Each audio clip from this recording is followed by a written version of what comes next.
আসসালামু আলাইকুম, সবাই কেমন আছেন? আমরাও ভালো আছি। এই যে বৃহস্পতিবার দিন রাতের বেলা নল্লি বের করে রাখছিলাম বিকালবেলায়, কিন্তু এখন ভিজাইছি আর উষুম উষুম গরম পানি দিয়ে ভালো মতো করে ধুয়ে পরিষ্কার করে এখন মশলা দিয়ে মাখাবো। আর চুলার মধ্যে তো গ্যাস নাই, ধিমি ধিমি গ্যাস, তারপরে করার কিছু নাই।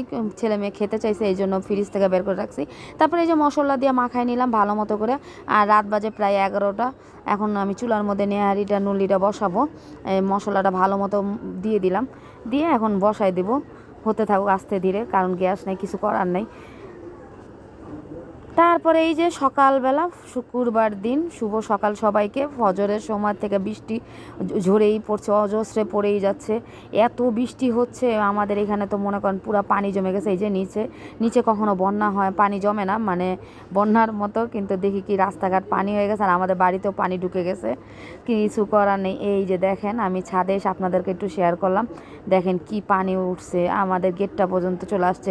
আর আমার ছেলে নিচে নামতেছে, আমি বলতেছি আব্বু যেও না, বলতেছে না আমি একটু নিচে দেখে আসি। ও তো মনে করেন পানি পাইছে একটু খুশিতে, আরও একটু পানিতে সাঁতার কাটবে। দেখেন না, এই যে দেখছেন।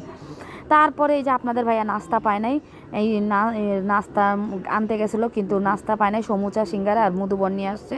10:30 বাজে না, আজকে আবার শুক্রবার, তো ওটা নাস্তা এখনও এনে। আর চুলার মধ্যে গ্যাস নেই, যে এক ফোঁটাও গ্যাস নেই যে আমি রান্না করব। তারপরে কিছু করার নেই, কি করব, পানি বৃষ্টিও পড়তেছে, চুলার মধ্যে গ্যাসও নাই, আবার রাস্তাঘাট পানি উঠে গেছে। তারপরে আমাদের গলি তো পুরো পানিতে বইরে গেছে। তারপরে হালকা হালকা এই যে একটু বৃষ্টি কমাতে আমি আবার আসছি ছাদে। আয়সা দেখি এই যে দেখেন কিভাবে মহিলারা যাচ্ছে, কি করবে, যাইতে তো হবে। তারপর আমি এই যে ঘর বাড়ি পুরো পরিষ্কার করে ফেলেছি। গ্যাস নেই, রাঁধতে তো পারছি না। তারপর আমি গ্যাস ঘর বাড়ি পরিষ্কার করি, যেহেতু চুলার মধ্যে গ্যাস নেই, আর কি করব। আর আমি এই দেখেন আমাদের ঘরের থেকে পানিও পড়তেছে, এই যে টিনের উপর থেকে পানি পড়তেছে, সিলিং দেওয়া দেখা, এই জন্য টিনের সিলিংয়ের মধ্যে মানে চুয়ে চুয়ে পানিটা পড়তেছে। তারপরে একটু দুপুরবেলা দেখি একটু ঝলমলে রোদ উঠছে, আর এই যে পানি আস্তে আস্তে কমে গেছে। এই যে আমাদের রোকেয়া বুড়ি নাচতেছে নিচের মধ্যে পানি কমাতে। আর আমার ছেলে এই যে নামাজ পড়তে যাওয়ার জন্য পাগল হয়ে গেছে। আমাকে আজকে পানি, তুমি নামাজ পড়তে যাইতে পারবা না বাবা, তুমি বসো। এই যে 2টা বেজে গেছে, ও মন খারাপ করে বসে আছে। আর এই যে চুলার মধ্যে তো গ্যাস নাই, ভাত বসাতে পারি না। এই যে মুরগি বের করে রাখছি ফ্রিজের থেকে, সে সকাল থেকে এক ফোঁটাও গ্যাস নেই। এই মনে করছি যে 2টার পরে আসবে, আসে না। আর মাছও বের করে রাখছি। আর এই যে আমার মেয়ে তো বসে রয়েছে আর গোসল করে। আর আমার ছেলে যে চানাচুর মুড়ি খাচ্ছে, কিছু করার নেই। 2:30 বাজে আর গ্যাস আসে না দেখে আমি প্রায় 5টা বাজে এতক্ষণ অপেক্ষা করার পরে এই যে আমি লার্কি চুলার মধ্যে এখন নামালাম। আর আমরা চা খেয়ে নিচ্ছি। দুপুরবেলা একটা ফোঁটাও আমরা ভাত খেতে পারিনি, একটুও গ্যাস নেই। গ্যাসের আশায় বসতে বসতে ঘুমাই গেছিলাম।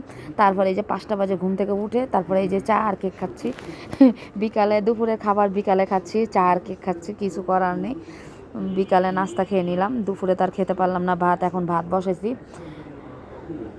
লার্কি চুলার মধ্যে, অনেক কষ্ট করে ধরাইছি, কারণ লার্কিও ভিজে গেছে বৃষ্টির পানিতে। আর বিকালবেলা একটু ছিল, 6:10 বাজে, বিকালবেলা বৃষ্টি ছিল না, এই জন্য বসাতে পারছি ছাদের মধ্যে। আর আমার মেয়ে অপেক্ষা করতেছে কখন ভাত হবে আর খাবে।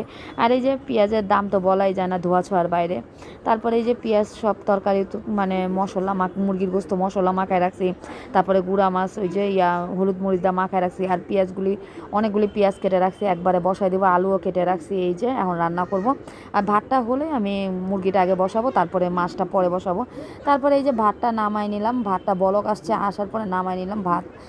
তরকারিটা করে তারপর আবার ভাতটা বসাবো। বলক আসলে ভাত নামালে তাড়াতাড়ি ভাত বলে হয়, মুরব্বীরা বলে, এই জন্য আমিও নামালাম আজকে, দেখি হয় কিনা। তরকারিটা রান্নার পর আবার ভাতটা বসাই দিব।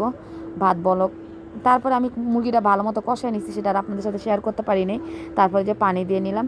আর রাত হয়ে গেছে, রাঁধতে রাঁধতে প্রায় সন্ধ্যা হয়ে গেছে, অন্ধকার হয়ে গেছে। তারপরে এই যে খিচুড়িও রান্না করতেছি, ভাত রাঁধছি, মুরগির গোশত রান্না করছি, গোস্ত রান্না করছি। আর এখন খিচুড়ি রান্না করতেছি ছেলের জন্য, শুক্রবার বলে কথা, খিচুড়ি তো খাওয়ার জন্য পাগল হয়ে যায় ছেলে। শুক্রবার হলে হয়তো পোলাও বা খিচুড়ি। আর ওরা সন্ধ্যাবেলা নাস্তা খাচ্ছে গিরিলা রুটি, কী করবে, ভাত তো আর খিচুড়ি, ছেলে খিচুড়ি খেতে পারে নাই, মেয়ে ভাত খেতে পারে নাই। তাই জন্য সন্ধ্যার নাস্তা গিরিলা রুটি নাস্তা আনা হয়েছে। এখন বাজে প্রায় 8টা বাজে। আর আমি এই যে খিচুড়িটা রান্না করতেছি এখনও। আর দেখেন দুপুরের খাবার আমরা এখনও খেতে পারিনি গ্যাসের কারণে। লার্কি চুলায় যে বসায় এখন শেষ করলাম রান্না।